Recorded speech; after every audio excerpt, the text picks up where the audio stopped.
This is Dan Schneider. On this Dan Schneider video interview, I will be speaking with PMH Atwater. She's an expert in near-death experiences. I will be following that up with another interview with another expert, Susan Blackmore. I had hoped to get them together at the same time, but some Skype issues have forced me to do one-on-one interviews, and the first one will begin in a moment.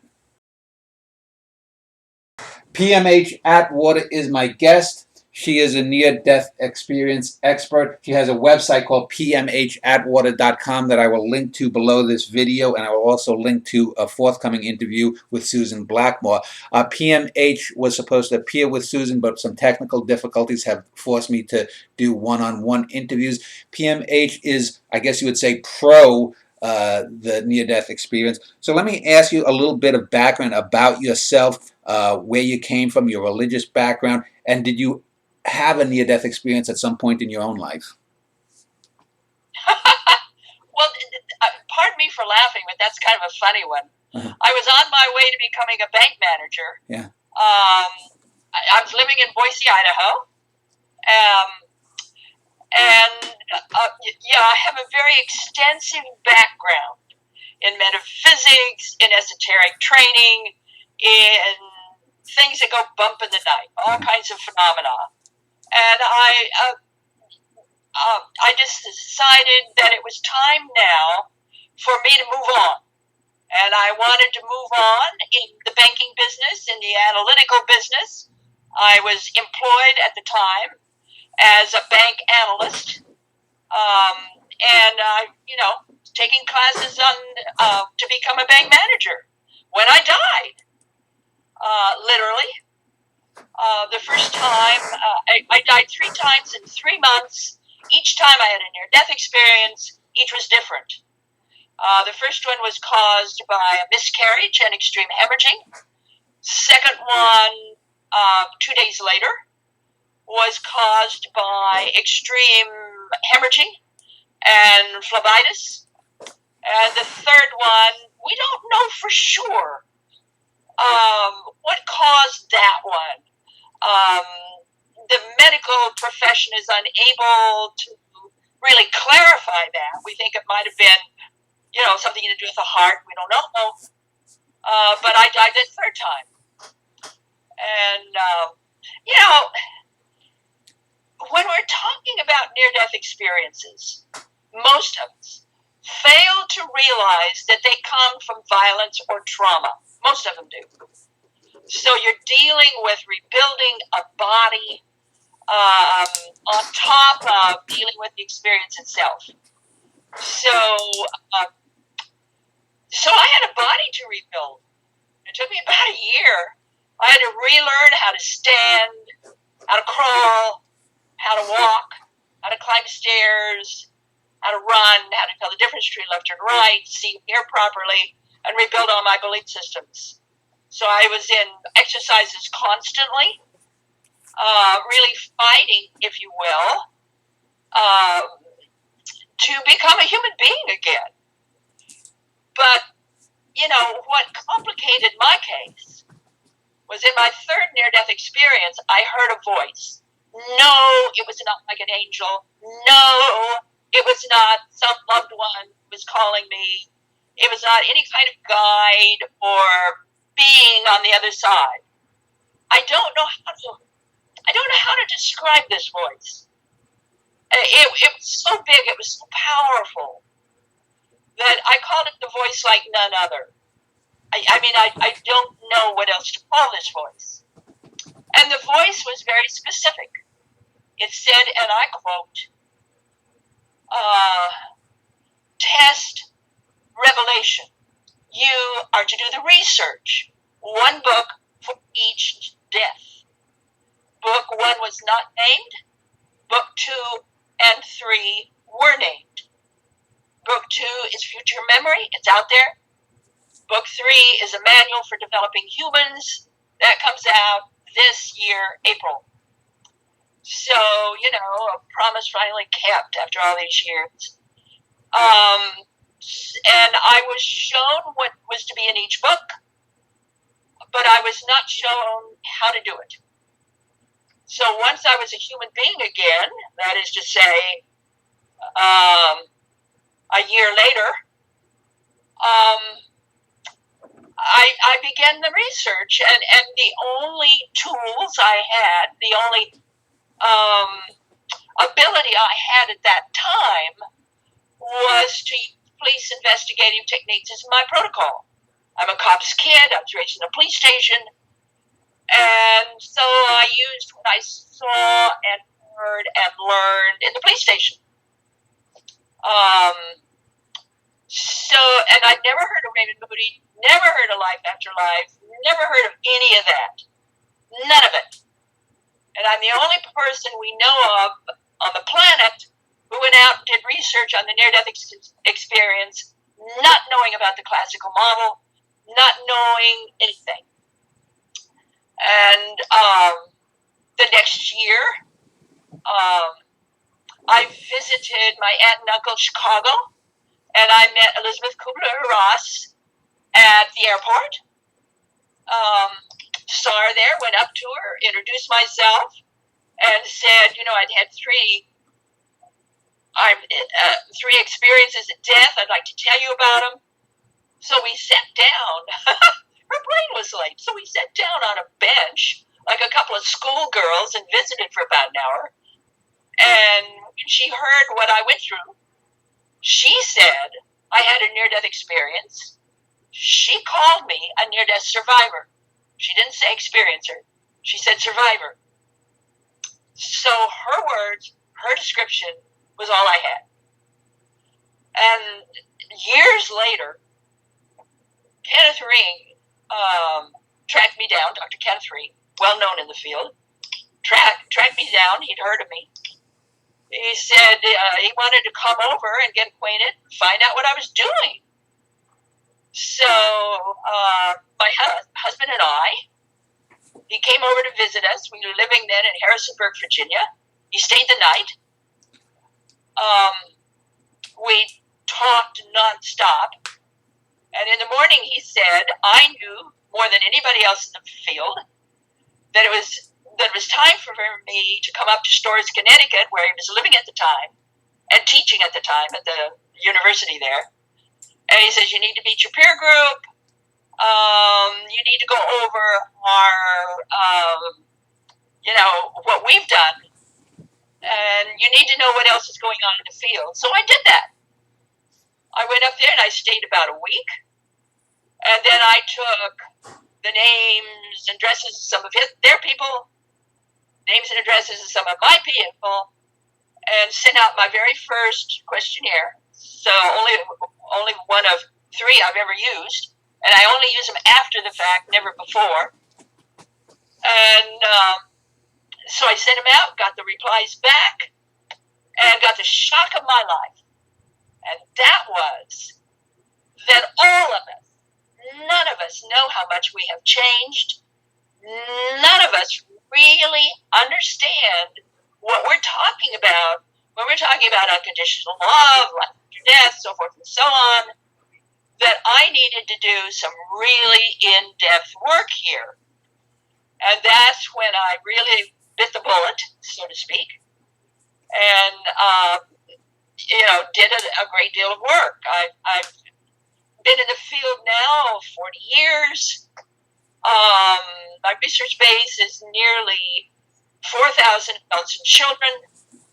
I still today do not and will not use the scientific protocol, the scientific model, and this is why. Because if I use that, I'm using biased words. I will not bias anything. I'm not able to go deep enough. I'm not able with that protocol to involve significant others. You see, that's what I do. I'm a true cop's kid. A true cop, all you can ever say when there's a given, let's say, an automobile accident, there's 4 witnesses. All you can do is say, did you see anything? If they say yes, then you can say a little more. If they say car, you can say car. If they say accident, you can say accident. But you can never use terms in advance of the individual. Never, never, never. And all you can ever say is leading terms like, and, tell me more. Do you describe that? That's what I've been doing for almost 40 years. My dad was always very clear.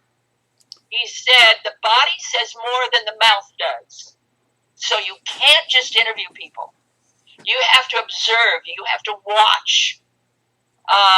You have very careful observing bodies, how people move, what they're doing with their arms, their legs, their knees, their elbows, the pupil of the eyes. So, and whenever I could, I got into people's homes, had similar sessions with their loved ones, maybe the neighbors, maybe healthcare providers. I have been very intense. I have been very fussy, if you will, in doing it in a way that would not prejudice my work. Okay. So, what can I tell you? Well, let me ask about. I want to ask a series of questions. As I mentioned, I was hoping to have you and Susan Blackmore, someone who has, I guess you would say, the con position on the near-death experience, together. But you had mentioned even off air that you thought maybe you had some electrical sensitivity that was interfering with her broadcast or something. And then there was a couple of months where we were exchanging emails apparently, and we couldn't get through to each other. Let me just ask: did you have, even before your near-death experience, any kind of what someone would term psi or paranormal or supernatural phenomenon like this electrical sensitivity? Electrical sensitivity, no. Paranormal ability, yes. Such as? Very much so. Such as? In fact, I was doing a separate research on ghost hunting, psychic ability, alternate states of consciousness for a decade before I ever died. That was back in Idaho. I started Idaho's first nonprofit metaphysical corporation by the name of Inner Form. I was dealing with thousands of people then, and always wanting to know why, how. If I'm doing something, can someone else do it? Is it teachable? Mm-hmm. So, I've always been a researcher, even back to childhood. Yeah. I've got a long history of someone who just plain didn't believe what anybody told me. I had to go out and find out for myself. And that could be because I was born with dyslexia and synesthesia. Yeah.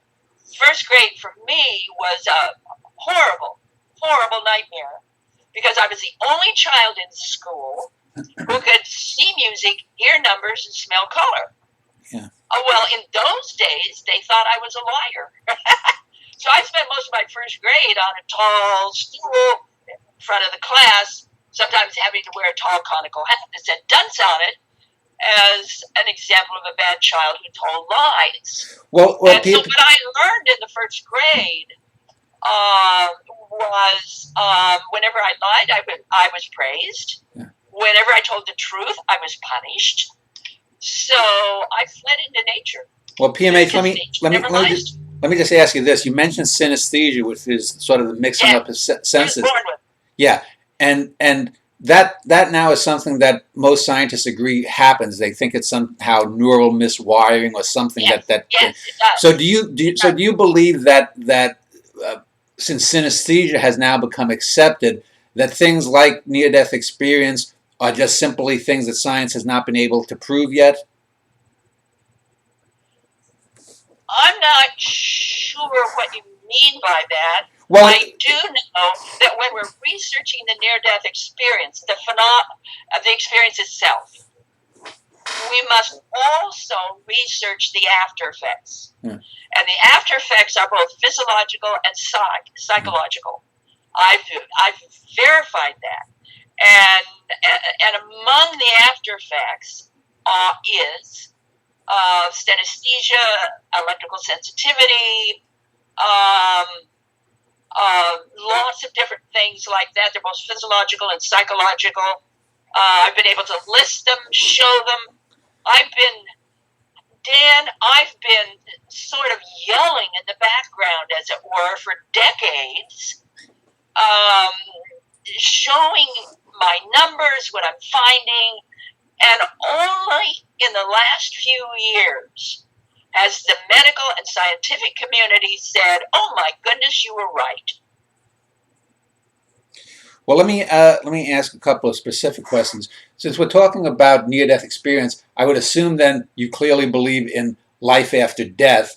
Do you believe, sort of like in the old Jimmy Stewart movie, It's a Wonderful Life, that there is a pre-existence as well? Because that would seem to follow, like ensoulment or reincarnation. Are you a believer in those things as well? I back up from the word believer, because that to me has negative connotations. What I have found is that there are other dimensions to life, that there are other levels to energy, and how we are in that energy. When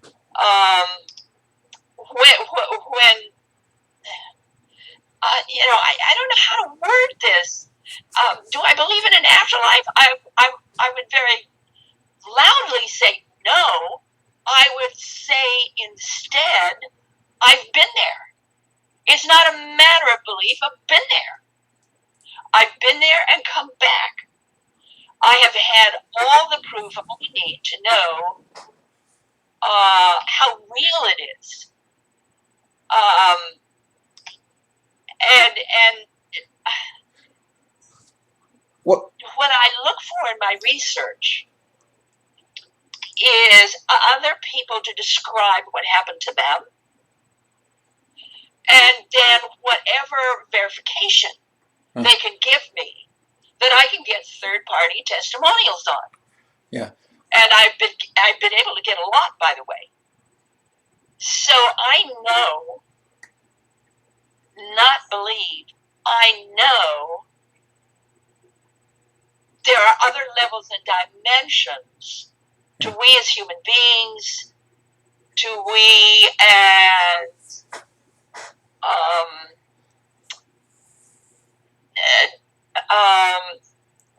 beings on the earth plane. I mean, I know that for sure. Okay. Well, what I want to know is how can we get a better understanding in that? How can we know for sure what that might be? Yeah. Well, I want to ask a series of questions logically, and it's not simply so that people who are listening to this, whether they're pro or con near-death experience, could get a sense of us moving in a direction. You know the famous magician Harry Houdini, when he died, he said that he was going to come back and contact his wife or whatever and talk about the afterlife. And you said that you did believe in ghosts. If there is an afterlife, and near-death experience, if that's true, would suggest that, why have not, say, a ghost or a spirit come back and said, this is what this is? I'll give you an example. A similar thing is called out-of-body experiences. And I interviewed a woman once who claimed that she could astrally project herself out into the cosmos. And she had said that she had flown around the planet Jupiter, or now the dwarf planet Jupiter, but she didn't see any of the things that our recent last year mission to Pluto saw, which sort of puts a kibosh on her idea that she was actually seeing reality. So wouldn't it be simple if, let's say, a Harry Houdini or some other ghost came back and said, if they have powers of foresight, say in the year 2017, Vladimir Putin is going to do this or that. There would seem to be concrete ways that there could be proof of the afterlife if there were afterlife beings called ghosts or whatnot that could communicate. Doesn't that stand to reason? Well, yes and no. Again, I'm going to back away from the word believe, because I don't think belief has anything to do with it. Psi abilities are simply part of survival abilities natural to us. So that the idea of psi or psi phenomenon, to me, that's an oxymoron. What we're really talking about are the natural abilities we all have. The intuitive, creative, innovative, psychic abilities we're all born with. So, a proof of that existence and how reliable that is that's legion. There is so much. Can we use that sensitivity? Can we use that ability to follow lines of thought that we project, that we want to know this, that, this, and this, and this? That would seem logical. And sometimes it works out, but most of the time it doesn't. And I truly believe it doesn't because the other side, if you will, or other layers and levels and dimensions of energy don't work like this side. So we, in our pompousness, thinking that we can control it, are constantly surprised. Sometimes it works out. A lot of times it doesn't work out. My mother, whenever I would think of, when she was still alive, whenever I would think of her, she would call me on the telephone. So I learned not to think of her because she would always pick it up. She would always call me. She would never say hello. That woman never said hello in her life. She would always say, "What is it you want?" And she was reliable. You know, decade after decade after decade, she was always reliable. She could pick up my thoughts. You know, this idea of ghosts.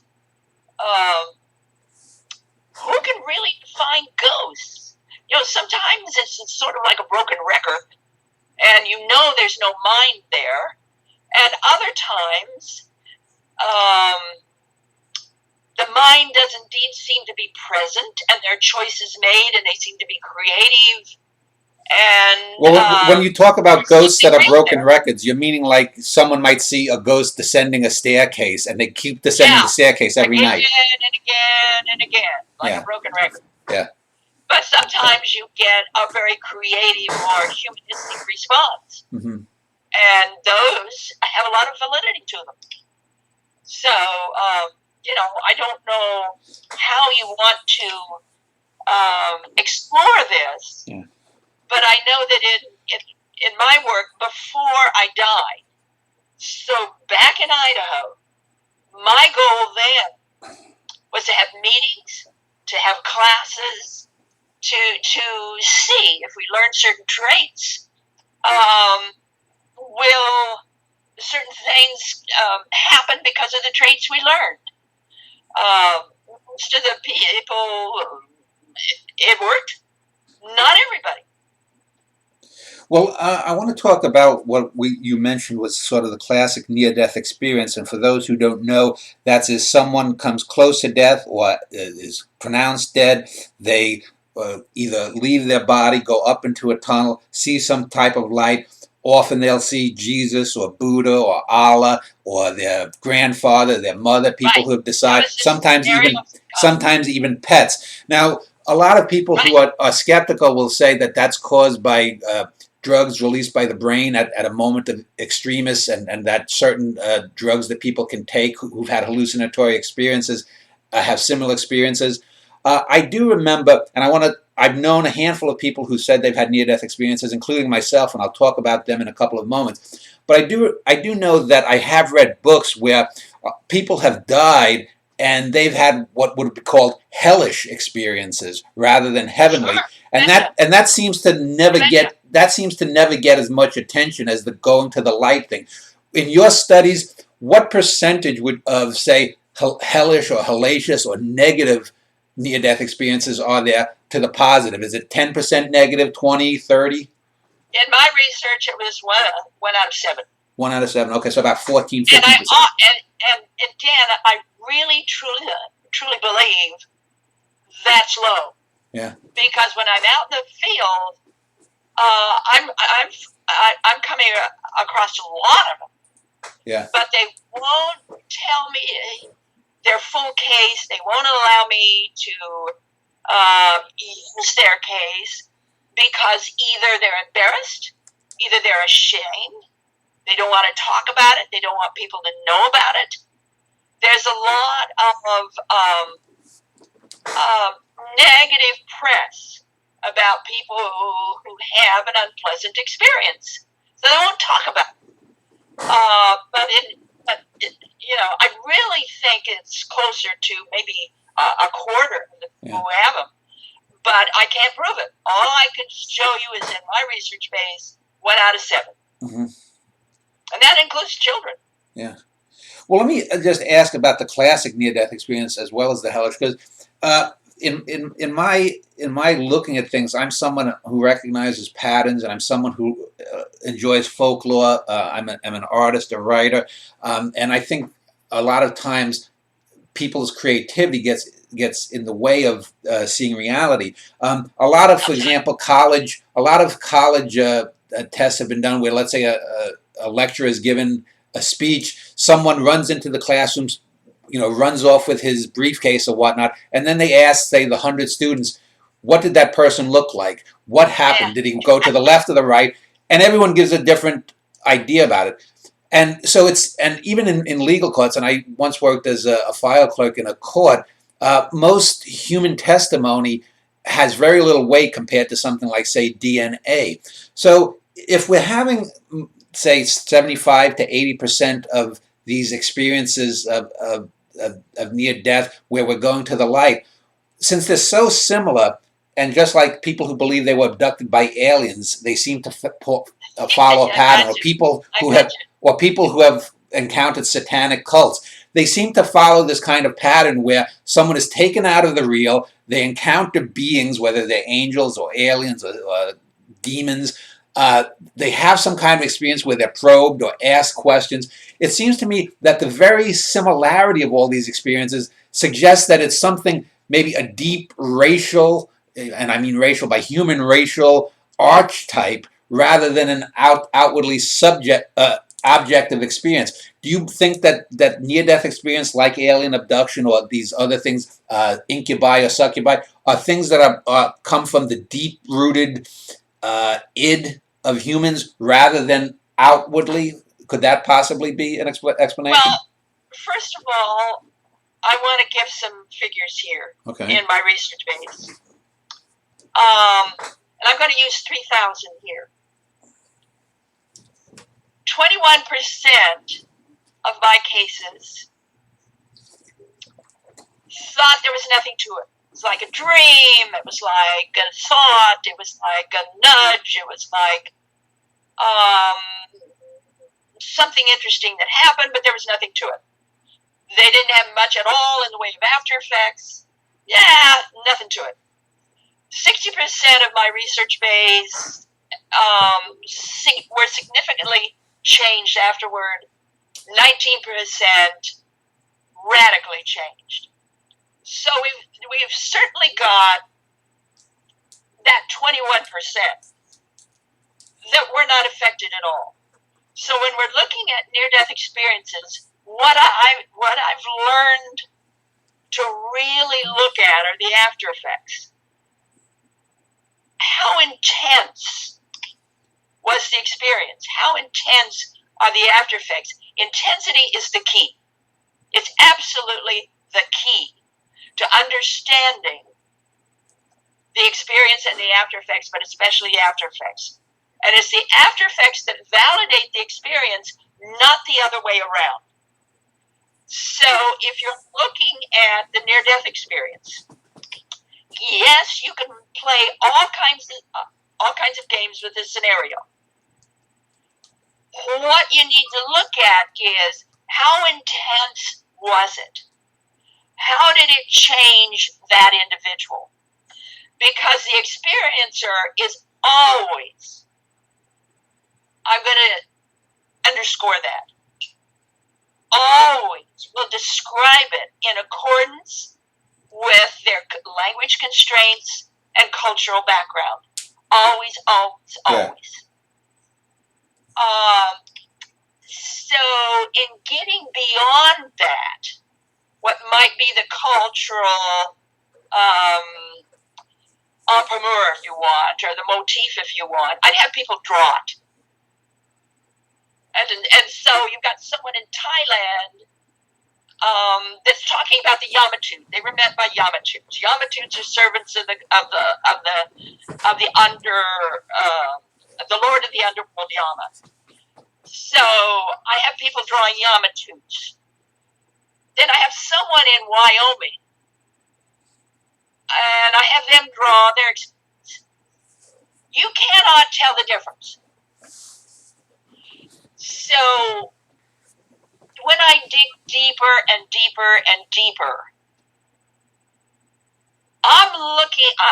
I'm seeing certainly there are motifs that apply to and can be found with any type of transformation of consciousness, no matter how it's caused, that turns the person around significantly. So it doesn't matter to me if it's baptism of the Holy Spirit, if it's a Kundalini breakthrough, if it's a vision quest, shamanic vision quest, if it's a numinous experience, if it's a mountaintop experience. Again, what matters to me are the after effects and how it alters, changes the individual. That's what I zero in on, because that's telling me things. First of all, it's telling me that the human brain, the structure and function of the human brain can be changed. We know that through science. We know that it can be changed significantly in as little as 15 minutes. So we've got the human brain that is making some changes here. Changes in structure, changes in function. I also noticed changes in the nervous system, changes in digestive ability, changes in skin sensitivity, all kinds of sensitivities, like electrical sensitivity, sensitivity to taste, touch, texture, smell. We can go on and on and on with almost a flip of the individual and how they're able to communicate, how they're able to live. So this is significant.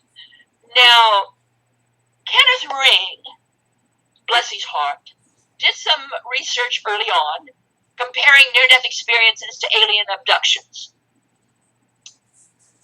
Because it seemed like the experience was similar, the after effects were similar.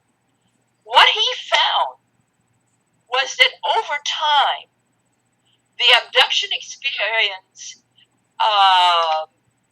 became less and less helpful, that the changes that happened because of it were less and less reliable, that it really messed up the person's life to a significant degree, whereupon someone who had a near-death experience over time was just in reverse. I've been looking more at the larger genre, which is transformations of consciousness, which I call threshold experiences. I've been collecting my data, and in a couple of years, I want to write about that. I want to write about what I've seen. If we're looking at true transformations of consciousness, they have a lot of similarity. Not just in that the different levels or realms they're exposed to, what they see, what they hear, but in how it happens. And I've written a lot about the colloidal condition. And in the making of a colloid, the spinning or whatever, if we're really looking at the colloidal condition and how colloids are created, that's an absolute match to the near-death experience, an absolute match to any kind of intense transformative experience. And explain what a colloid is. Explain what a colloid. Then you get away from all this imagery, and you're looking then at the experience itself. Explain what a colloid is. You just used the term. Okay. Let me give you some imagery. Think of huge vat of water, massive vat of water, and in the middle are paddles. And the paddles are going, they're spinning the water. They're spinning very, very fast, faster, faster, faster, faster. Then all of a sudden, the paddles change direction. In those few seconds, let me read it to you. Forces suddenly collapse, then converge. A momentary state of suspension results. Everything caught in that suspension expands and enlarges as anti-gravity is created. Inherent or unlimited potential is released. Whatever is present is imprinted, becomes permanently altered because of what happened. Whatever is present then transmutes, takes on different characteristics. As reversal of motion is completed, forces are restored, suspension ends, but the imprinting or the transmutation remains. Butter is a colloid. Nylon is a colloid. Okay. What I'm seeing for those people who go through an intense spiritual transformation, I don't care how it's caused,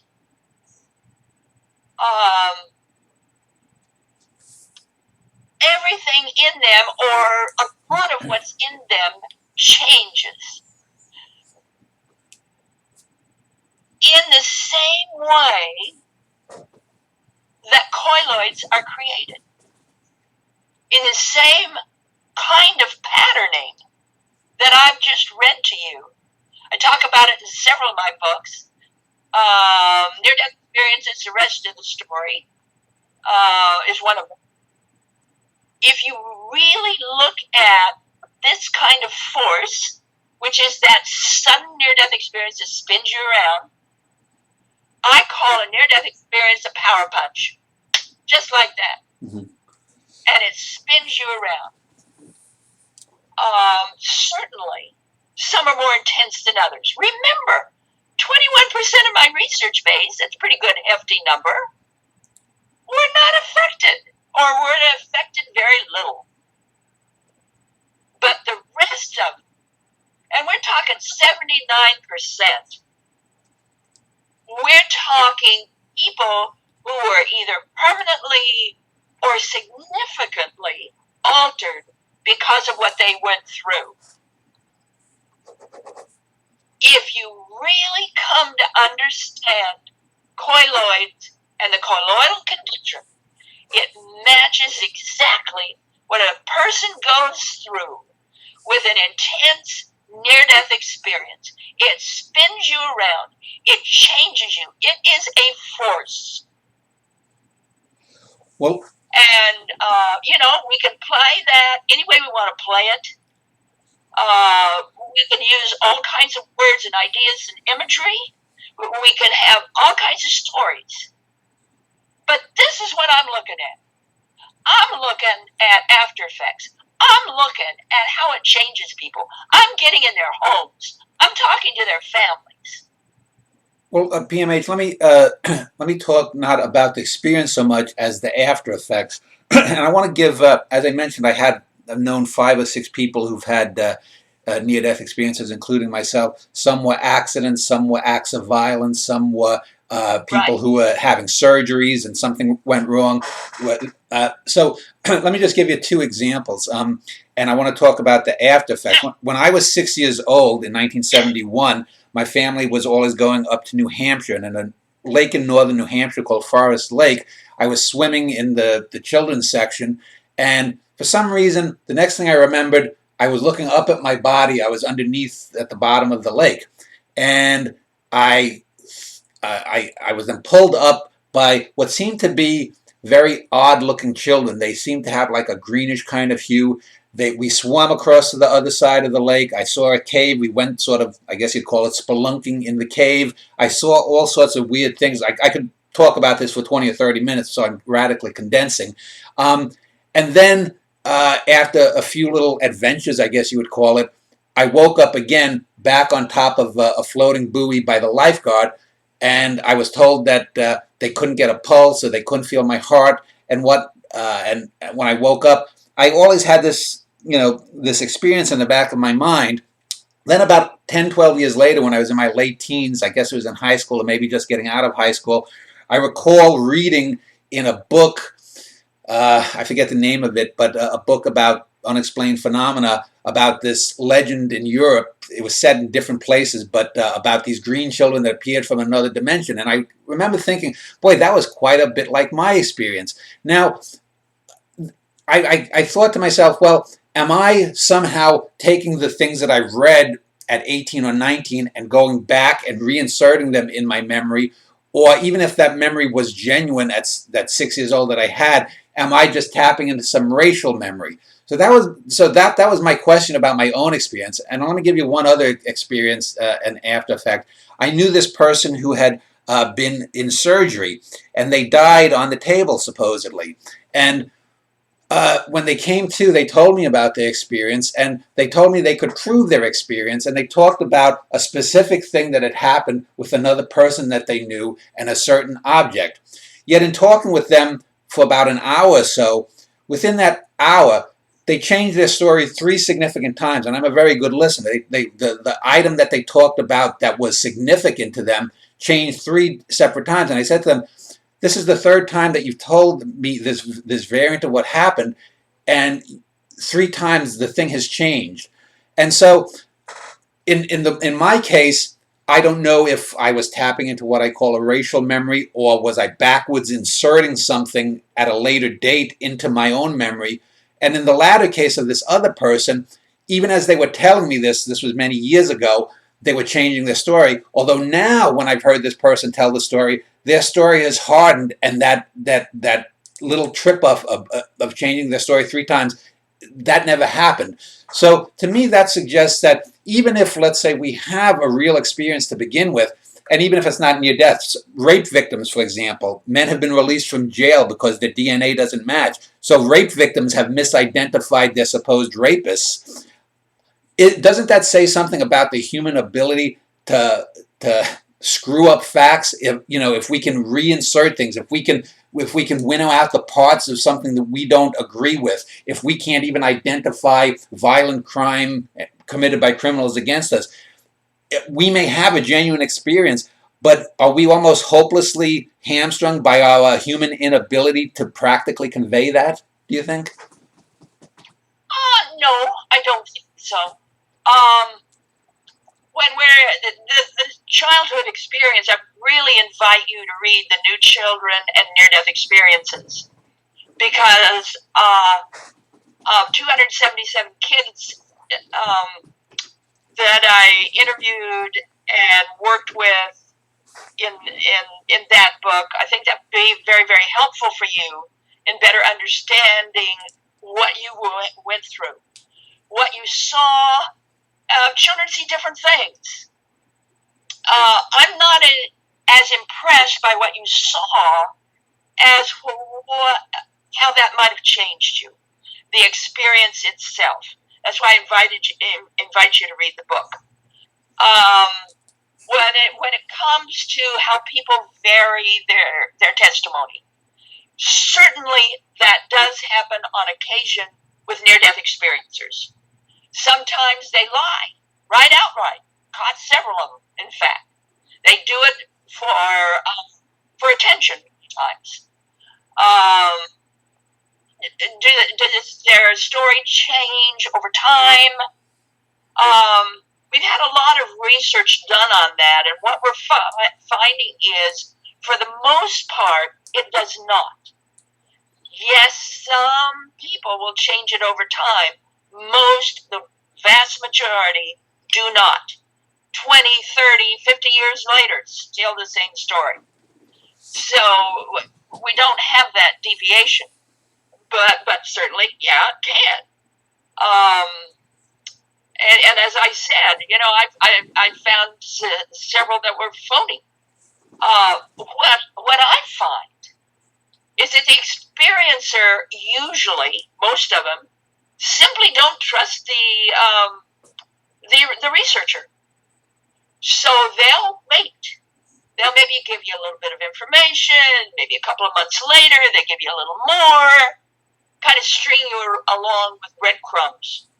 Maybe a year or two later, they'll finally give you the full story. You run into that a lot because people don't want to be labeled crazy. They don't want to be different from their family. And so they will hold back. So, you run into that. But what's unique about the near-death experience, and there's been a number of researchers that have worked this one out, is that for a large degree, and I can't give you the percentage, I think it's something like 80% or 85%, a very large number, do not alter over time. They're the same, but there's always some that do, and again, some are phony. Well, let me just, as we wrap up this first interview, in your research, is there sort of like a Rosetta Stone to near-death experience? Like, is there some like holy grail that if you could prove this, that, or the other thing about it that you think would open up the explication and open the floodgates to either research into it by, say, major universities or whatnot? I mean, is there some kind of I guess I would call it a Rosetta Stone that you think could be a turning point in the way people or the culture looks at near-death experience? We're very close to that right now. The near-death phenomenon, and I'm using phenomenon to include the experience and the after effects. Mm-hmm. It is a phenomenon we're talking about here, not just the near-death experience, but the near-death phenomenon. That phenomenon is now the number one choice of scientists worldwide to study consciousness itself. So that's where it's leading us. What is consciousness? How does it work? Where does it reside? What about consciousness itself? So that's where we're going. As far as an afterlife, certainly there is that comfort level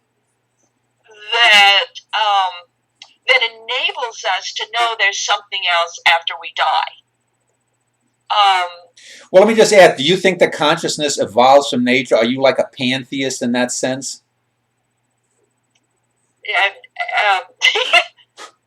Don't use big words with me. Well, i.e. that all bits of matter have some remnant consciousness, and that when humans get together, it's a collection of all of these little things that forms the human consciousness. I don't know about a collection, but I can tell you personally here, I can't say this as a researcher because I can't prove it as a researcher, but I can say this as an individual. Everything has consciousness. There's nothing that doesn't. Trees, rocks, ground, soil, everything, air, plants, everything has consciousness, and we're getting more and more into that with research that is currently ongoing with plants, with trees. We're finding that trees can talk to each other. We're finding that plants communicate with each other, plan different scenarios with each other. It's amazing what science is able to show us right now. So, is there a Rosetta Stone with near-death experiences? I don't know about a Rosetta Stone, but we're certainly at the point where we can now say medically, near-death experiences are real, their after effects are real, and that we need to study them more. And I would applaud that. I think we do. And this idea of the tunnel, for instance, I call that a media effect. Very few people have a tunnel. Children and adults, very few people go through a tunnel. Maybe about a quarter of the people have the tunnel effect. You didn't hear that much about tunnels until after the media used that anomaly to sensationalize Raymond Moody's first book. If you go back to 1982, Gallup poll, in the first scientific study of near-death experiences, found only 9% of the people reported a tunnel. I do not consider a tunnel to be a significant element in near-death experiences. Yeah. The out-of-body experience is number one.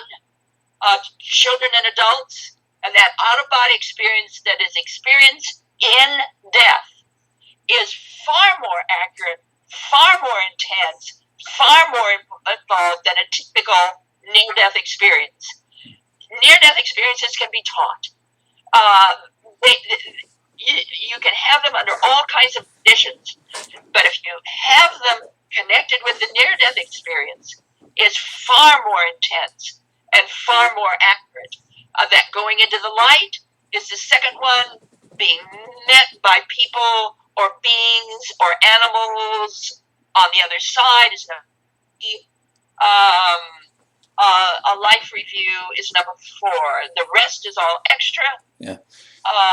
People have different scenarios, but those are the four major elements in a near-death experience. Well, before I wrap this up and give you a final say-so on your beliefs, or your opinions, you mentioned Raymond Moody, and Raymond Moody is a big figure in terms of bringing near-death experiences in. But it sounds like you think that his books and his ideas have sort of biased things. Was Raymond Moody sort of what you would call the Betty and Barney Hill of near-death experiences, in that he was big in bringing it to the fore, but his work has obscured more recent research? Raymond Moody is a genius for listening to people. He's a genius in talking and writing and follow-ups. He's not what I would call a real researcher. He's what I call an investigator. He's good at what he does. Again, that man is a genius at what he does. But as far as in-depth research, no, that's done by others. That's not done by Raymond Moody. Okay. He was the one that brought it to the fore, gave it a catchy name, and was out there in front with the public. And I'll tell you, his work would have never gotten out if it hadn't been for Elizabeth Kubler-Ross. His publisher called Elizabeth and said, "Will you back up this book?" And it was only because she said yes that his first book was ever published. And that's a fact. Okay. Well, let me just ask then, in your remaining material life then, what do you hope will be, say, in the next 10 or 20 years or longer?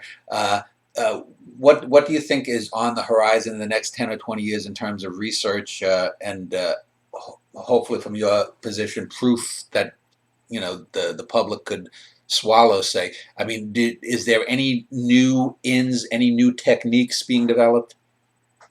Well, I can't speak to new techniques. Certainly, Dr. Sampania is doing incredible work with his resuscitation medicine.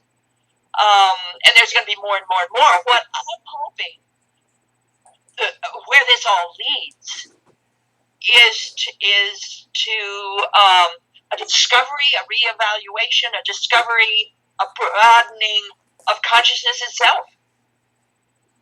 Absolutely, consciousness itself.